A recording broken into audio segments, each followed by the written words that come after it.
Hey, what's up, guys? It's Portuguese DIY Dad. Where today we have my 2019 Volkswagen Tiguan, and I got the check engine light. It's throwing all these codes, all about like low voltage and sporadic and all that stuff.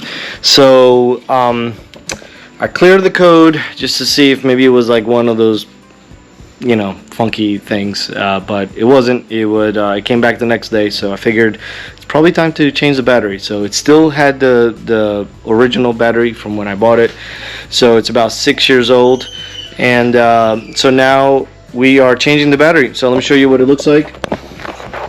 Alright, so I already took out the battery. Okay, so here's what I did. I'm going to show you what I did. First, I disconnected the negative terminal here. You're going to need a 10 millimeter wrench, okay, to unloosen those screws. It is connected, so the negative terminal has a connection right here, so you need to make sure you disconnect that first, and then take the terminal out and just move it out of the way so you are able to take the battery out. And then after that, I took out the positive terminal right here. Alright, and then it has this shield around the battery, right? So I took it out, and then there's a bracket that is sitting on the bottom that is holding the battery in place. Okay, and for that you're going to need a 14 millimeter socket. Okay, you need an extension. Make sure you get a nice long extension, and do me a favor, or do yourself a favor. If you don't have one of these, get one of these. These are like these little, magnet sticks, and it came in handy because, it's like you have no space to work, and you got to get this screw out, and you got to get all these metal pieces out, and this really helped me out. So, so here you go. This is the new battery I'm putting in. It is a H6 AGM. That's what's recommended, and 760 cold crank amps. Okay, so alright guys, I just put the battery in. Here's some advice.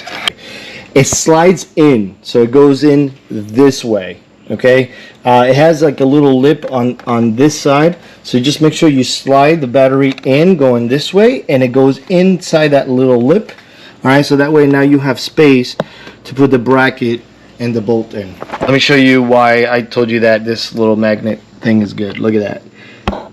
Goes, puts it right in there.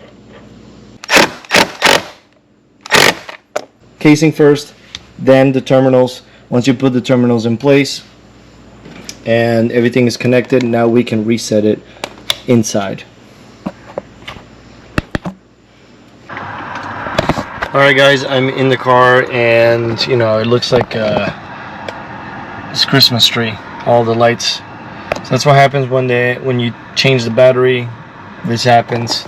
You do need to get yourself a good car reader if you're like me and you like to fix things yourself. Invest in a good one. This one is an Autel Maxicom, and mine is the MK808, but I'm sure they have newer ones now. So this is what I read. I read that you gotta go and you gotta turn your wheel. So you gotta turn the car on. Alright, car is on. Turn the wheel to the left all the way, to the right all the way. Oh look, the lights went out. To the left, to the left, to the left, to the left, to the left, and to the right, to the right. Alright, lights are out, but we still got that check engine light, which is not nice. Not nice, not nice. So I'm gonna go ahead and clear it and see what happens. Alright, but the theory is that that's what you do to clear all of that crap out once you install the new battery. Okay, so hopefully it works out for you. I don't know why they do that. I think that maybe they want to scare you so you can bring it to the dealer and they charge you, I don't know, like $500 to change the battery. I have no idea. So, but you should be able to do it yourself, so and save some money. Alright, thanks for watching. Give me a thumbs up if you like this video. subscribe to the channel. God bless.